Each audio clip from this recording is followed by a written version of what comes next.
জন্য সময়গুলোর কাজে লাগাও।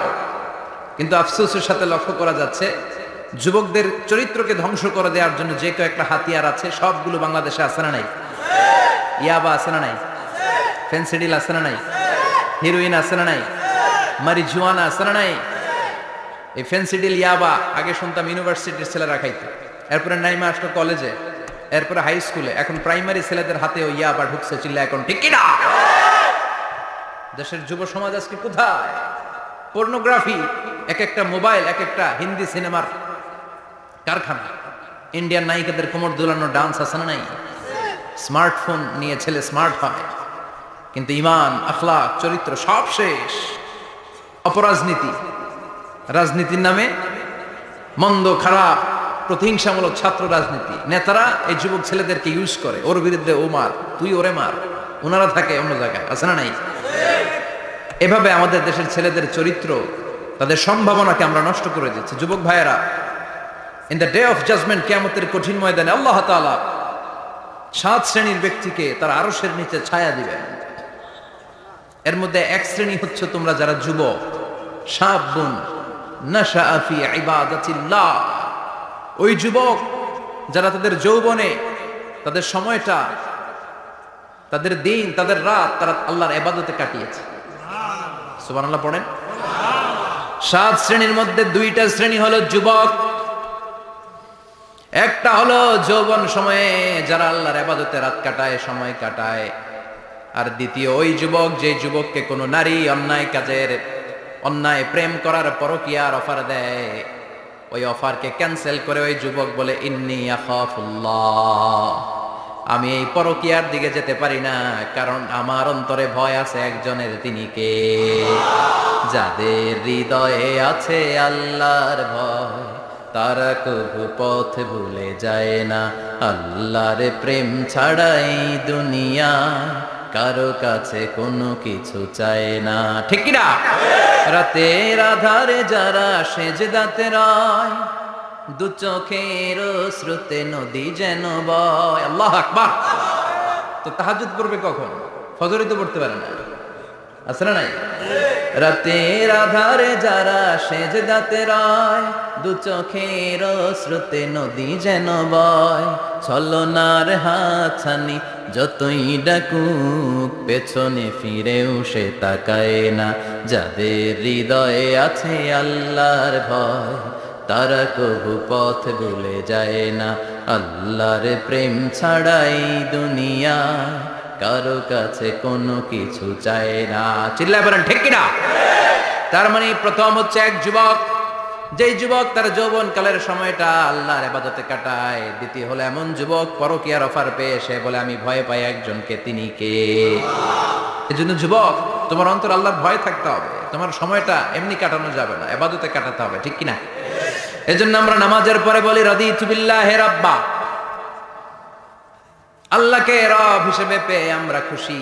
তারপরে বলি অবিল ইসলামি দীনা, ইসলামকেও দিন হিসেবে পেয়ে আমরা খুশি না বেজার? কথা কন, খুশি না? আপনি খুশি হইলে আপনার লাভ, খুশি না হইলে আপনার লস। ইসলামের বিজয়কে সমুন্নত করবে কে? ইসলামের পতাকা পত পত করে হোয়াইট হাউসের উপরেও একদিন ঝুলবে। চিল্লায় বলেন ঠিক কিনা?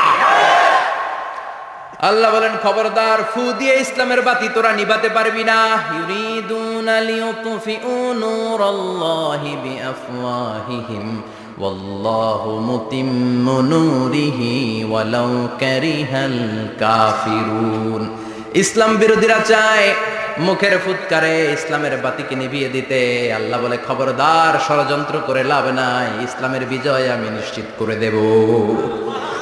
স্যামুয়েল হ্যান্টিংটন একটা বই লিখেছে, দ্য ক্লাশেস অফ সিভিলাইজেশন।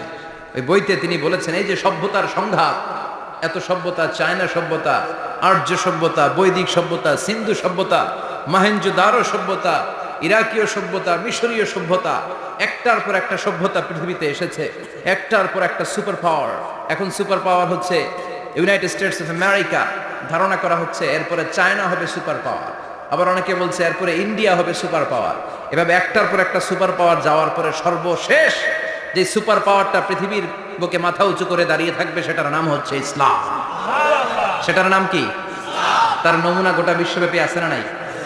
ইসলামকে যত দমাইতে চায় এটা আরো উপরের দিকে ওঠে। সুবহানাল্লাহ কইবেন না? ইসলামের বৈশিষ্ট্য হচ্ছে চারা বীজের মতো। চারা বীজ তো আপনারা চিনবেন, নিমসারের মানুষ। বীজ, ইসলাম হচ্ছে বীজের মতো। ইসলামের শত্রুরা ইসলামকে মাটিতে গেড়ে দিতে চায়, কিন্তু ইসলাম হচ্ছে বীজের মতো, চারা বীজ। চারা বীজ মাটিতে গেড়ে দিলে কি হয়? কথা কন। আরো গজিয়ে ওঠে, মাটি ফেড়ে উপরের দিকে উঠে চিৎকার করে বলেন ঠিক কিনা? ইসলাম হচ্ছে টিউবের মতো। টিউব, পুকুরে যারা নতুন সাঁতার কাটতে যায়, ডুবে যাতে মারা না যায়, টিউব নিয়ে সাগরের মধ্যে নামে। এই টিউবকে যত আপনি পানির নিচে ডুবাতে চাইবেন, টিউব আর উপরের দিকে ভেসে ভেসে উঠে। সুবহানাল্লাহ পড়ে। ইসলামটা তো ওরা চিনে নাই। ইসলাম হচ্ছে চারা বীজের মতো। ইসলাম হচ্ছে টায়ারে টিউবের মতো। এটার যতই নিচের দিকে নামাইতে যায়, এটার বৈশিষ্ট্য হচ্ছে এটা ধাক্কা মারলে এটার উপরের দিকে ওঠে। সুবহানাল্লাহ কইবেন না?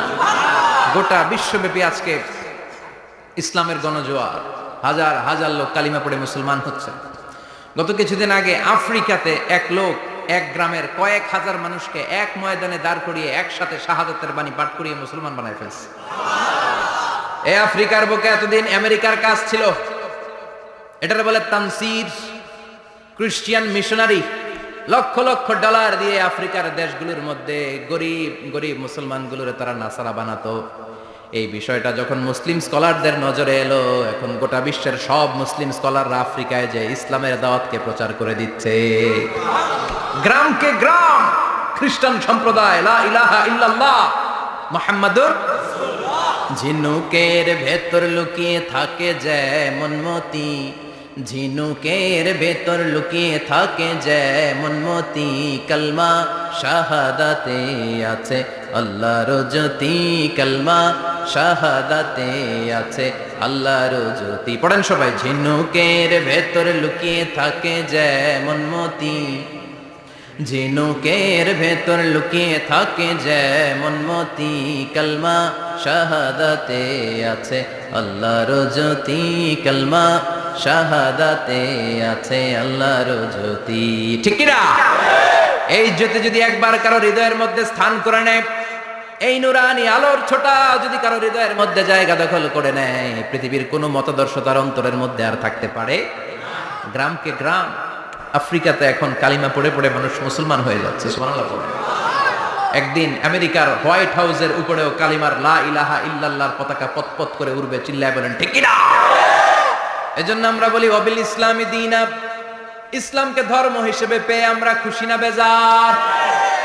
After the Twin Tower attack, the number of Muslim in America already have been doubled. Now it's tripled.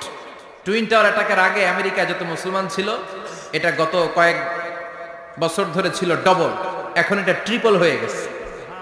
মানে টুইন টাওয়ার অ্যাটাকের আগে আমেরিকায় মুসলমানের সংখ্যা যা ছিল, এখন এটা 3 গুণ বাড়ছে। ইউরোপ, আমেরিকাতে মসজিদের সংখ্যা বাড়ছে, দাওয়াতি কাজের সংখ্যা বাড়ছে।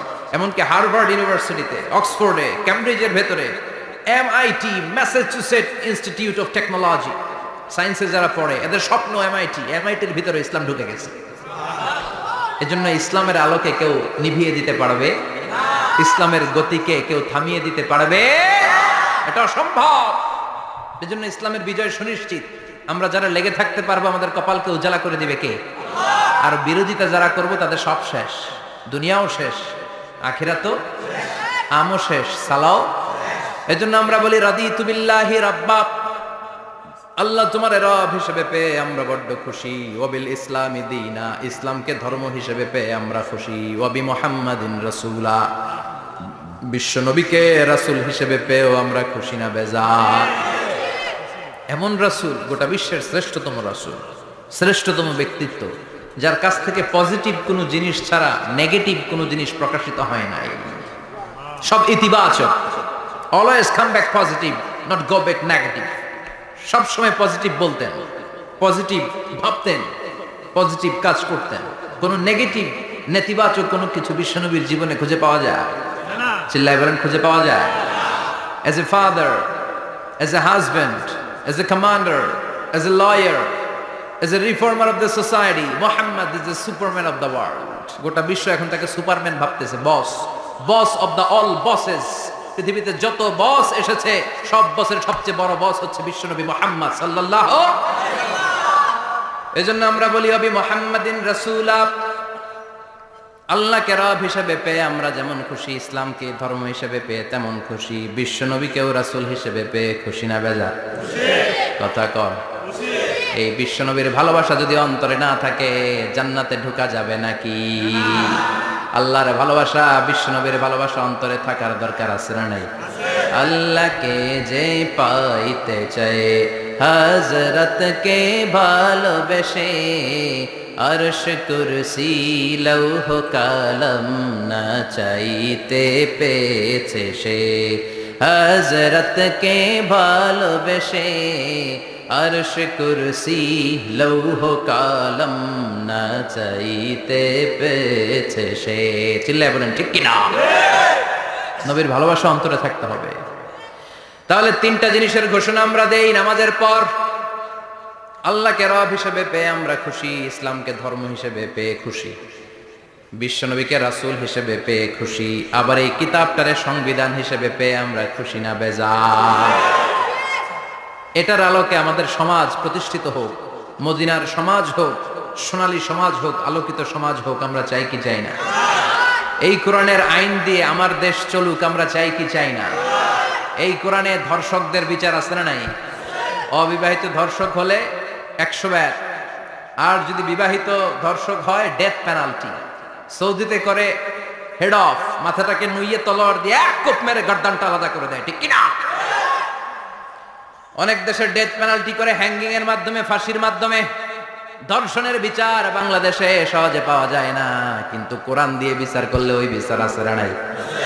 নোয়াখালীর এক বোনকে ধর্ষণ করা হয়েছে, গোটা বাংলার জামিনে এই নিউজটা আছে না নাই?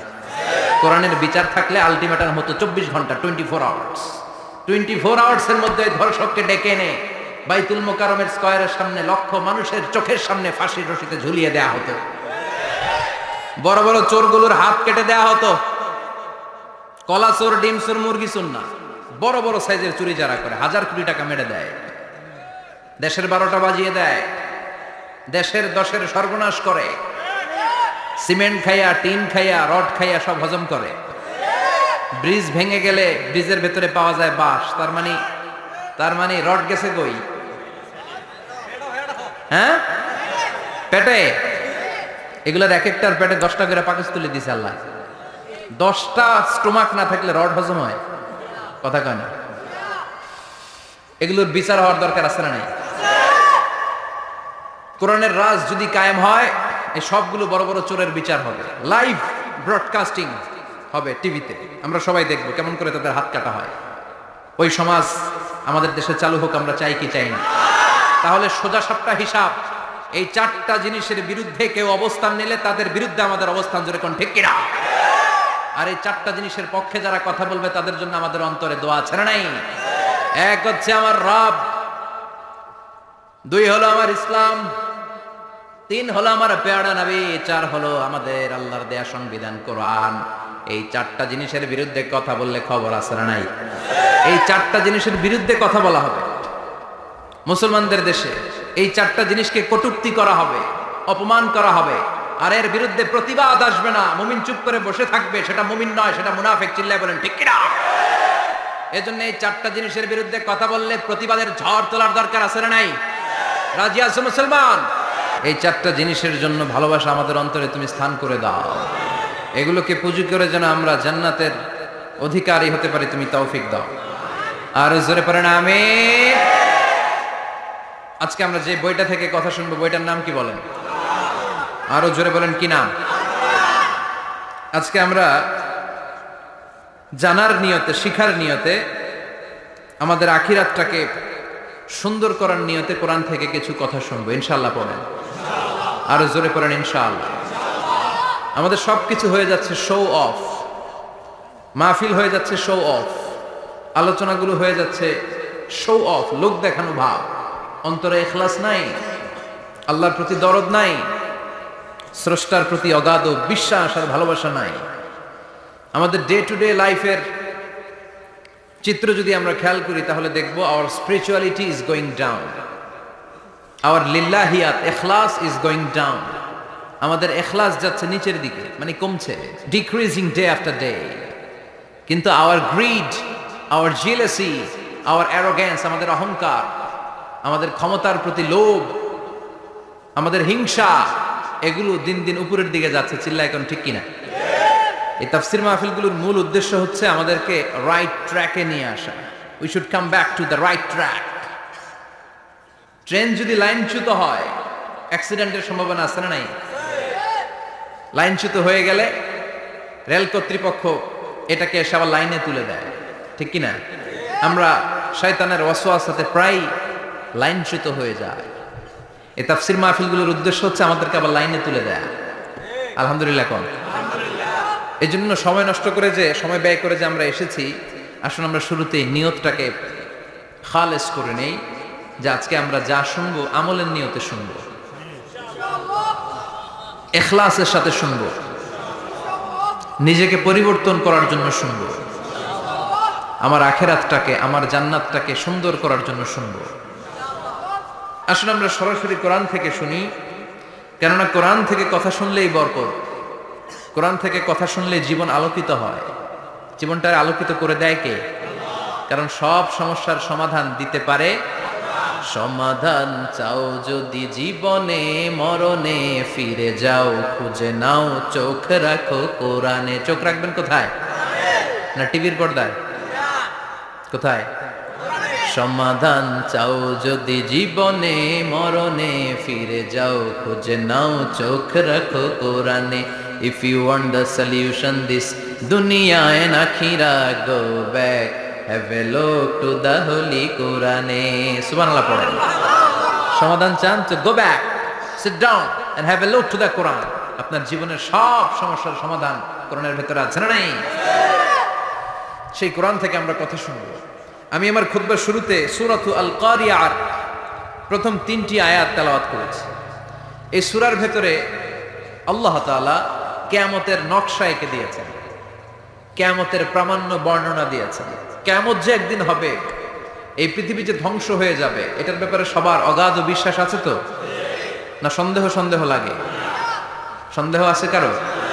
এই পৃথিবী একদিন থাকবে না, ভেঙে চুরমার হয়ে যাবে, খান খান হয়ে যাবে, সব মেসাকার হয়ে যাবে। আমি থাকবো না, আপনি থাকবেন না, আমরা কেউই থাকবো না। থাকবে একজন, তিনি কে? এটার নাম কিয়ামত, যেটার ব্যাপারে বিশ্বাস না থাকলে ইমানের ঘাটতি চলে আসবে, ঠিক কিনা? তো সেই কিয়ামতের দিনটা কেমন হবে, কিয়ামতের দৃশ্যটা কিরকম হবে, এর নকশা খুব সংক্ষিপ্ত পরিসরে মাত্র 11টা আয়াতে আল্লাহ তুলে ধরেছেন। আপনি মনোযোগ দিয়ে কানগুলো খরগোশের মতো খাড়া করে যদি কথাগুলো শুনেন, আপনার মনে হবে আপনি এখানে বসে কিয়ামত চোখে লাইভ দেখতেছেন। লাইভ আল্লাহ এমন ভাবে বলেছে। সুবহানাল্লাহ পড়েন। তা আসুন আমরা সরাসরি কিয়ামতকে দেখে আসি। আসলে কিয়ামতটা কেমন বর্ণনা করছেন কে? আল্লাহ। সূরার নাম হচ্ছে সূরাতুল কারিয়া। কি নাম? আওয়াজ করে উত্তর দিতে হবে। সূরার নাম আল কারিয়া। চিৎকার মেরে বলেন, সূরার নাম কি? আল কারিয়া। এটা মাক্কি সূরা। কি সূরা? বিশ্বনবীর জীবনের 2টা পর্ব, একটা মাক্কি পর্ব আর একটা মাদানী পর্ব।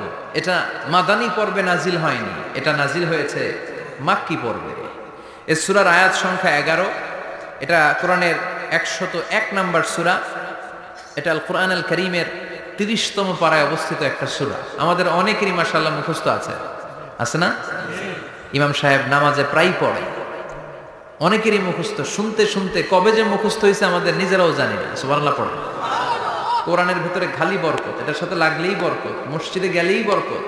মনের অজান্তে আমরা এই সূরাকে মুখস্থ করে ফেলেছি। কিন্তু এই সূরার ভেতরে যে আল্লাহ কিয়ামতের এত চমৎকার নকশা এঁকেছেন, এত প্রামাণ্য বর্ণনা দিয়েছেন, এটা আমরা অনেকে জানিই না। আসুন আমরা এই সূরার আলোকে দেখার চেষ্টা করি যে কিয়ামতটা কিরকম হবে। আল্লাহ একটা শব্দকে এই সূরা শুরুতে 3 বার উল্লেখ করে আমাদের দৃষ্টি আকর্ষণ করেছেন। আল্লাহ tried to draw our attention by mentioning 3 times a word, and that is al-qari'ah. al-qari'ah শব্দটাকে তিনি 3 বার উল্লেখ করে আমাদের দৃষ্টি আকর্ষণ করেছেন। একটা শব্দ 3 বার বললে মানুষের দৃষ্টি আকর্ষিত হয় না? যেহেতু এটা আরব দেশে নাজিল হয়েছে, আবার মক্কায়, মক্কার লোকেরা আরবি বোঝে, তাদেরকে প্রথম বলা হলো আল-কারিয়া। তারা ফিরে তাকালো, কি আল-কারিয়া? আবার বলা হলো মাল-কারিয়া। কি মাল-কারিয়া? আবার বলা হলো ওমা আদরাকা মাল কারিয়া। আবার তারা ফিরে তাকালো, দৃষ্টি আকর্ষণের জন্য আল্লাহ তাআলা 3 বার এই শব্দটা বলেছেন। এজন্য এই শব্দের একটা সিগনিফিক্যান্স, একটা গুরুত্ব, অর্থবহ একটা মানদণ্ড আছে না নাই? আল কারিয়া শব্দের অর্থ হচ্ছে বিকট আওয়াজ। আল কারিয়া মানে কি? কথা বলেন, আরো জোরে বলেন। বিকট আওয়াজ। এই বিকট আওয়াজটা তৈরি করার জন্য আল্লাহ তাআলা একজন ফেরেশতা তৈরি করেছেন, যার নাম হচ্ছে ইসরাফিল। নাম কি? আমাদের মধ্যে অনেকের নাম কিন্তু আমরা ইসরাফিল রাখি, তাই না? ইসরাফিল আছে না নাই? আজরাইল কিন্তু রাখে না, কেন? ডরে। কেন রাখে না? ভয় পায়। কিন্তু ইসরাফিল আছে, আমার পরিচিত অনেকে আছে ইসরাফিল। তো এই ফেরেশতার পা হচ্ছে জমিনের নিচে, মাথা হচ্ছে আকাশের উপরে। এই ফেরেশতার কাজ হচ্ছে ওই বিকট শব্দ তৈরি করা। উনি একটা সাইরেনের মধ্যে ফু দিবেন, হুইসেল দিবেন, ট্রাম্পেট। ওই ট্রাম্পিটে, ওই সাইরেনে, ওই হুইসেলে ফু দিলেই শুরু হয়ে যাবে আল কারিয়া। মাল ওমা আদরাকা মাল। এই ফেরেশতার দায়িত্বই হচ্ছে ওই বাঁশির মধ্যে ফু দেয়া। হুইসেল, সাইরেন, ট্রাম্পিট, আরবিতে এটাকে বলা হয় আসুর। ইদা নুফিখা ফিস সূরি নাফখা ওয়াহিদা। যখন তিনি ওই সিংহায় একটা ফু দিবেন, সব লন্ডভন্ড হয়ে যাবে, কিচ্ছু খুঁজে পাওয়া যাবে না। আল্লাহ ওনাকে তৈরি করেছেন শুধু এই হুইসেলের মধ্যে, বাঁশির মধ্যে 3টা ফু দেওয়ার জন্য। কয়টা? উনি সৃষ্টির শুরু থেকেই এই বাঁশিটাকে 2 ঠোঁটের মাঝখানে রেখে আল্লাহর আরশের দিকে তাকিয়ে আছে, and just waiting for the green signal. আল্লাহর পক্ষ থেকে সবুজ সংকেতের অপেক্ষায়। যখনই আল্লাহর অর্ডার করবেন, তখনই শুরু হয়ে যাবে আল কারিয়া। মাল ওমা আদরাকা মাল। সৃষ্টির শুরু থেকেই ইসরাফিল ফেরেশতা বিশাল সিংহাটাকে 2 ঠোঁটের মাঝখানে করে আরশের দিকে তাকিয়ে আছে, কখন আল্লাহ অর্ডার দিবে। অর্ডার দিতে দেরি, ফুৎকার দিতে দেরি নাই, ঠিক কি না? বিকট আওয়াজ, গগন বিদারী শব্দ, প্রচন্ড একটা সাউন্ড, জাইগান্টিক সাউন্ড, যে আওয়াজ, যে শব্দ কেউ শুনে না। এজন্য আল্লাহ বললেন আল কারিআতু মাল কারিআতু ওয়া মা আদরাকা মাল কারিয়া। সে আওয়াজটা ভয়ঙ্কর আওয়াজ। এটা বজ্রপাতের মতো না, এটা ট্রাকের টায়ার পাংচার হলে যে আওয়াজ হয় ওই আওয়াজের মতো না, গ্যাসের সিলিন্ডার ব্রাস্ট হয়ে গেলে যে আওয়াজ হয় ওই আওয়াজের মতো না, প্রাইমারি স্কুলে দপ্তরে যখন ছুটির ঘন্টা বাজায় ওই আওয়াজের মতো না। ওই আওয়াজটা এমন আওয়াজ, ওই আওয়াজ পৃথিবীর কেউ শোনে নাই। সেটার নাম হচ্ছে আল কারিয়া। মাল ওমা আদরাকা মাল। বিকট আওয়াজ, বিকট ভয়ঙ্কর ট্রাম্পিট। এই সাইরেনে ফু দেয়া হবে, প্রথম ফু দেওয়ার সাথে সাথেই লন্ডভন্ড হয়ে যাবে। এই ইসরাফিলকে তৈরি করা হয়েছে শুধুমাত্র কেবলমাত্র 3টা ফু দেওয়ার জন্য। চিল্লায় বলতে হবে, কয়টা? এই ফেরেশতার আর কোনো কাজ নাই। তার আর কোনো কাজ আছে?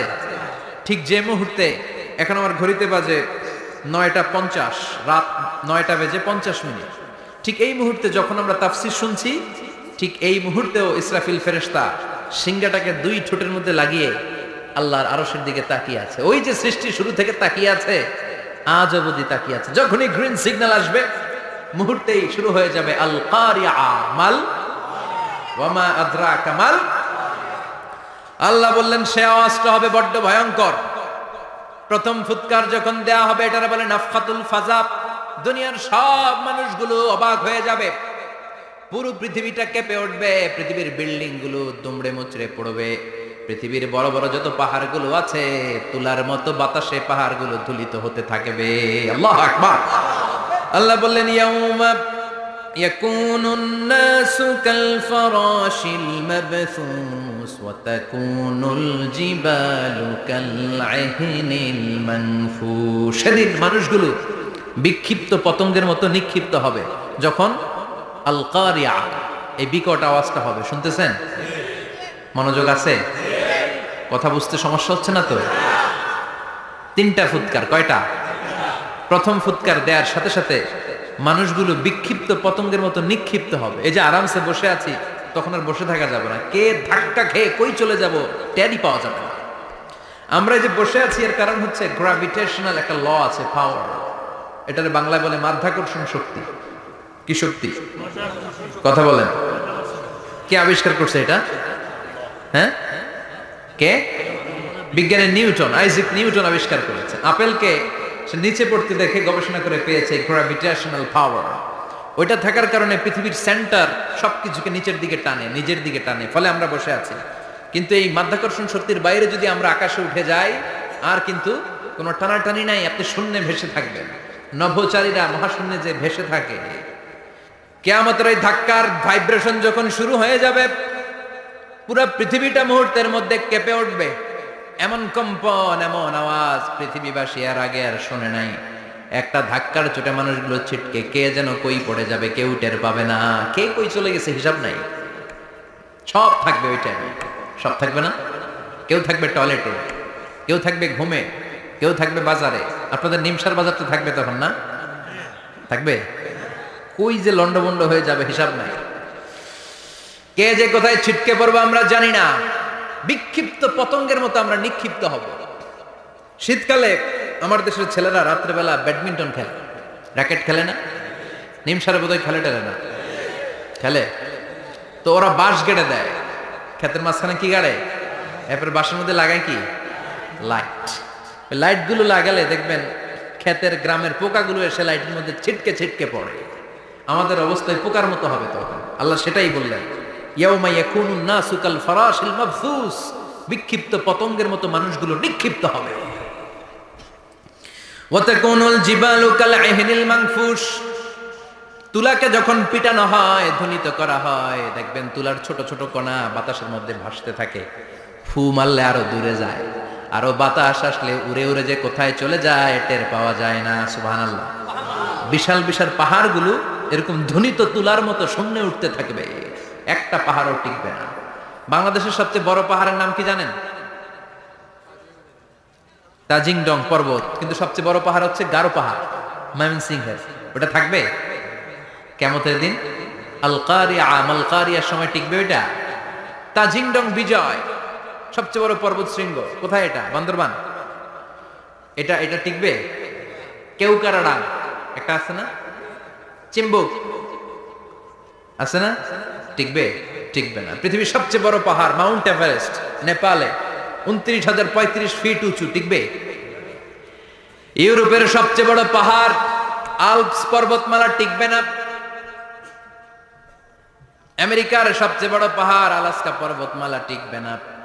আরব বিশ্বে বিশাল একটা মাউন্টেন রেঞ্জ আছে, ওইটার নাম তুর পাহাড়, ওইটাও টিকবে না। একটা পাহাড়ও থাকবে না। পাহাড়গুলো ভেঙে দুমড়ে মুচড়ে তুলার মতো ধ্বনিত হতে থাকবে। চিৎকার করে পড়েন আল্লাহু আকবার। এই যে 5 তলা, 7 তলা, 10 তলা দেদারসে টাওয়ার উঠতে শুরু করেছে, বিল্ডিং বাড়তে শুরু করেছে। কিয়ামত যখন শুরু হবে, আল কারিয়া যখন শুরু হয়ে যাবে, রব্বুল আলামিন পুরো পৃথিবীটারে ধরে একটা ঝাঁকুনি মারবে। ওই ঝাঁকুনির চুটে 8 তলা 10 তলা বিল্ডিং গুলো টিকবে নাকি? 30 তলা 50 তলা হলে তো আর ভাঙবে না। বুর্জ আল খলিফা ভাঙবে না। দুবাইয়ের বুর্জ আল খলিফা সবচেয়ে উঁচু টাওয়ার এটা।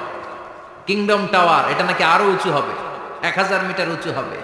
তাইপেডাং 101, মালয়েশিয়ার Petronas twin tower, Shanghai tower, Kaaba ঘরের পাশে বুর্জ আল খলিফা, যেটা সবাই বলে জমজম টাওয়ার, টিকবে? কথা বলেন, টিকবে? আল্লাহ বললেন, ইযা যুলজিলাতিল আরদু জিলজালাহা ওয়া আখরাজাতিল আরদু আসফালাহা ইযা রুজ্জাতিল আরদু রাজ্জান ওয়া বুসাতিল জিবালু বাসসা। সেদিন পৃথিবীটারে কাঁপিয়ে দেয়া হবে, পুরো পৃথিবী নড়ে চড়ে উঠবে, টাওয়ারগুলো ভেঙে খান খান, পাহাড়গুলো ভেঙে দুমড়ে মুচড়ে যাবে, মানুষগুলো বিক্ষিপ্ত পতঙ্গের মতো নিক্ষিপ্ত হবে। সাগরের পানির মাঝখানে দাউ দাউ দাউ দাউ দাউ দাউ করে আগুন জ্বলতে শুরু করে দিবে। আল্লাহু আকবার। নকশা এঁকে দিছেন আল্লাহ, নকশা এঁকে দিছে না? সুবহানাল্লাহ পড়েন। আবার আল্লাহ বললেন, ফাইযা বারিকাল বাসারু ওয়া খাসাফাল কামারু ওয়া জুমিআশ শামসু ওয়াল কামারু ইয়াকুলুল ইনসানু আইনাল মাফার। সেদিন মানুষের চোখ হবে ছানা বড়া, চন্দ্র সূর্যে কোনো আলো থাকবে না, মানুষগুলো দিক বিদিক পাগলের মতো দৌড়াবে। সবার মুখে এক কথা, পালাবো কই? পালানোর জায়গা আছে নাকি? শুধু বাংলাদেশের এই সাইডটাতেই কিয়ামত হবে, সৌদিতে আর হবে না? হ্যাঁ, আমেরিকায় আমেরিকায় কেমনে হবে? ওদিক তো ডোনাল্ড ট্রাম্প থাকে। হ্যাঁ, আমেরিকাতেও হবে, জাপানে হবে, ইন্ডিয়াতে হবে, গোটা বিশ্বে একসাথে কাপাকাপি আর এই ধ্বংসলীলা শুরু হয়ে যাবে। চিৎকার করে বলেন ঠিক কিনা? আল্লাহ বলেন ইয়াউমা নাতমিস সামা কাতাইয়িস সিজিল লিল কুতুব। আকাশ আর আকাশ থাকবে না। কাগজ যেমনি আমরা এরকম ফোল্ড করে ফেলি, ভাঁজ করে ফেলি, মন চাইলে কাগজকে যেমনি আমরা এরকম হাতের মধ্যে গুটিয়ে নেই, সেদিন আকাশটারে হাতের মধ্যে গুটিয়ে নিবে কে? মানুষগুলো পাগলের মতো দৌড়াবে। কেউ থাকবে টয়লেটে, কেউ হসপিটালে, কেউ মাজারে, কেউ বাজারে, যে যেখানে থাক, শুরু হয়ে যাবে কিয়ামতের এই ভয়াবহ দৃশ্য। দুধের বাচ্চাকে রেখে দিয়ে মা দৌড়ে পালাবে। দুধের বাচ্চা রেখে মা কোথাও যায়? কলিজার টুকরা এটা, দুধের বাচ্চা, এটারে ফেলে মা কোথাও যায় না। কিন্তু কিয়ামতের এই ঝাঁকুনির দৃশ্য দেখে আল কারিয়া মাল ওমা আদরাকা মাল, এই দৃশ্য দেখে দুধের বাচ্চারে রেখে মা দিবে দৌড়। অনেক গর্ভবতী মহিলা থাকবে এই কিয়ামতের সময়, যাদের পেটের ভেতরে 2 মাসের বাচ্চা, 3 মাসের বাচ্চা, অপরিপক্ক অপরিণত, বাচ্চাটা এখনো বড় হয় নাই, কোনো বাচ্চার হাত পা এখনো হয় নাই। কিয়ামতের এই ভয়ঙ্কর দৃশ্যটা দেখে জায়গার মধ্যে 3 মাসের অপরিণত বাচ্চাটা ডেলিভারি হয়ে যাবে। আল কারিয়া মাল কারিয়া ওমা আদরাকা মাল। পৃথিবীর যখন এরকম দৃশ্য, আল্লাহ তাআলা ইসরাফিলকে বলবেন, ইসরাফিল তোর তো 3টা ফুৎকার দেওয়ার দায়িত্ব ছিল, দিয়েছে কয়টা? চিল্লায় বলেন কয়টা? এবার আল্লাহ বলবেন এবার দ্বিতীয় ফুৎকার দে। কয় নাম্বার ফু দিবে? ওই ফু দেওয়ার সাথে সাথে ইসরাফিল প্রথম ফুৎকার দিয়ে জায়গা মতো এরকমই দাঁড়ায় থাকবে। আবার যখন গ্রিন সিগন্যাল পাবে মুহূর্তের মধ্যে আরেকটা ফু দিয়ে দিবে। ফু দেওয়ার সাথে সাথে পৃথিবীর সব মানুষগুলো মরে শেষ। কেউ থাকবে? থাকতে পারবো আমরা? থাকার জন্য আসছি। একদিন মাটির ভেতরে হবে ঘরে মন আমার, কেন বান্ধ দালান ঘর, প্রাণ পাখি উড়ে যাবে পিঞ্জর ছেড়ে, ধরা ধামে সবই রবে তুমি যাবে চলে, বন্ধু বান্ধব যত মাতা পিতা দ্বারা সুত সবই হবে তোমার পরে মন আমার, কেন বান্ধ দালান ঘর, একদিন মাটির ভেতরে হবে ঘরে মন আমার, কেন বান্ধ দালান ঘর। ঠিক কিনা? এই গানের কথামালাটা খুব সুন্দর না? আখিরাতের রিমাইন্ডার আমাদেরকে দেয়। এই যে দুনিয়া দুনিয়া, টাকা পয়সা আরো লাগবে, আরো কামাবো, এটাতে আমার হবে না, আরো চাই আরো চাই। এই প্রতিযোগিতা, এই কম্পিটিশন, ওর 5 তলা আমার লাগবে 7 তলা, ওর আছে 20 লাখ আমার লাগবে 30 লাখ, প্রতিযোগিতা আছে না নাই? এগুলো আমাদেরকে পাগল বানিয়ে দিয়েছে, মোহাচ্ছন্ন করে ফেলেছে। পৃথিবীটা আসলে একটা মরিচিকা, ধোঁকা, লোভ লালসা, আজ আছে কাল নাই। 2 নাম্বার ফুৎকার দেওয়ার সাথে সাথে পৃথিবীর সব শেষ। মালাকুল মউত পৃথিবীর সব মানুষের রূহ কবজ করবে। আল্লাহ বলবেন মালাকুল মউত আখবিরনি মাইয়াবকা, আমাকে বল আর কে আছে।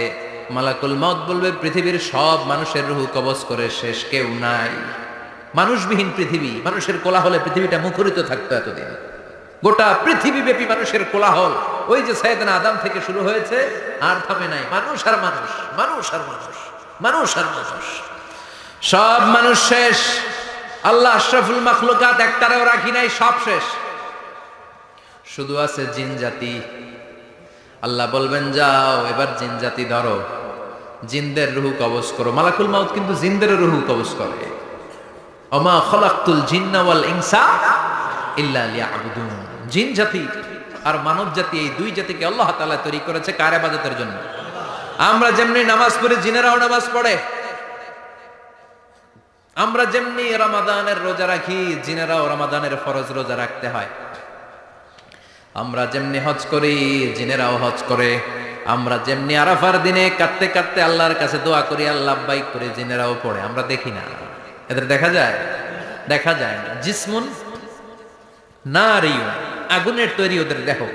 ইয়াতাশাক্কালু বিআশকালিন মুখতালিফা, বিভিন্ন কালার ধারণ করতে পারে, বিভিন্ন রং ধারণ করতে পারে। জিনের সংজ্ঞা হচ্ছে জিসমুন নারিয়ুন ইয়াতাশাক্কালু বিআশকালিন মুখতালিফা, আগুনের তৈরি এক সৃষ্টি, বিভিন্ন সূরত তারা নিতে পারে, মানুষের সূরত নিতে পারে, প্রাণীর সূরত নিতে পারে, ঠিক কি না?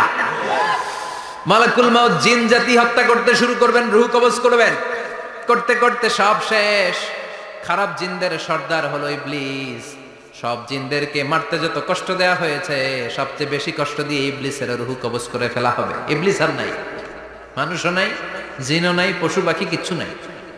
আল্লাহ বলবেন, ইয়া মালাকুল মাউত আখবিরনি মাইয়াবকা, অনেক দায়িত্ব পালন করেছিস তুই, মানুষ মারলি, জিন মারলি, মৎস্যকুল মারলি, পাখি মারলি, সব মারলি, এবার আর কে বেঁচে আছে বল।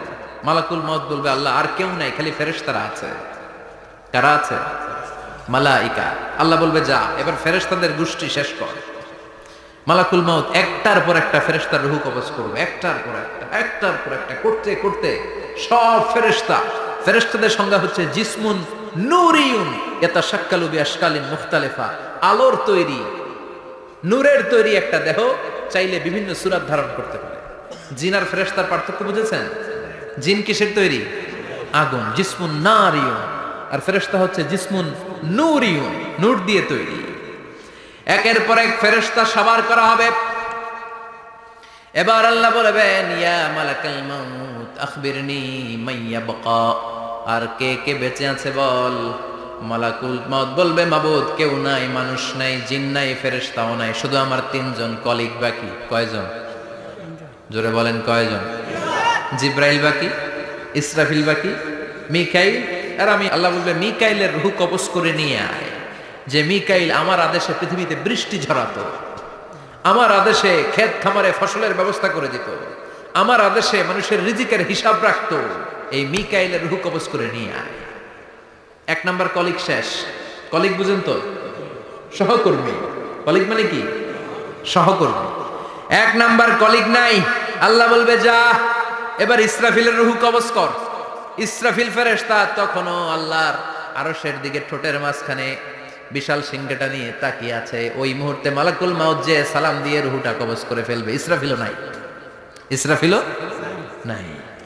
আল্লাহ বলবে, যা দুনিয়ার সব নবীদের কাছে ওহী দিয়ে, কোরআন দিয়ে, ইনজিল দিয়ে, তাওরাত দিয়ে, জাবুর দিয়ে আমি যেই ফেরেশতাটারে পাঠাতাম, ওই রূহুল আমিন জিব্রাইলের রূহটাও কবজ করে নিয়ে আয়। জিব্রাইলের রূহ কবজ হয়ে যাবে। এবার তিনজন কলিগই শেষ। আছে কেউ? আছে? এবার আল্লাহ বলবে, ইয়া মালাকুল মাউত, হে মৃত্যুর ফেরেশতা, আখবিরনি মাইয়াবকা, মহাবিশ্বে আর কে কে আছে বল। কেউ নাই, মানুষ নাই, জিন নাই, ফেরেশতা নাই, আমার কলিগরা